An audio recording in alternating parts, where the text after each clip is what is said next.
Malgré les efforts du gouvernement et des ONG qui luttent contre l'excision, le phénomène persiste toujours au Sénégal. Le nord et le sud du pays figurent toujours sur la liste rouge. Le phénomène persiste notamment dans les zones nord, comme vous le savez, la région de Saint-Louis avec le département de Podor, la région de Matam, où nous avons encore un taux de prévalence qui est important. Parce que jusqu'à présent, on a dans ces zones, pour les filles de 0 à 14 ans, où on a pratiquement plus de 50% des filles de ces régions qui sont encore victimes de ces pratiques.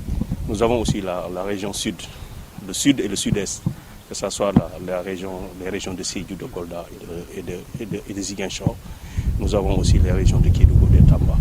Et là aussi, dans ces régions aussi, pratiquement 25% au moins des filles de 0 à 14 ans sont encore victimes de ces pratiques.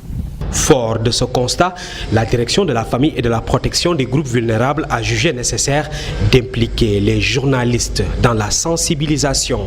Puisque vous savez, aujourd'hui, c'est une pratique très ancrée au sein des communautés qui ont fini par se fossiliser, ce qui fait que donc il va falloir que ça soit déconstruit. Et pour ce faire, nous allons donc mener des activités de sensibilisation en rapport avec des émissions qui seront réalisées dans les radios communautaires, des enquêtes également qui seront proposées, des portraits liés à des pratiques, donc de bonnes pratiques dans le cadre de l'abandon de l'excision qui seront également portés à la connaissance des populations.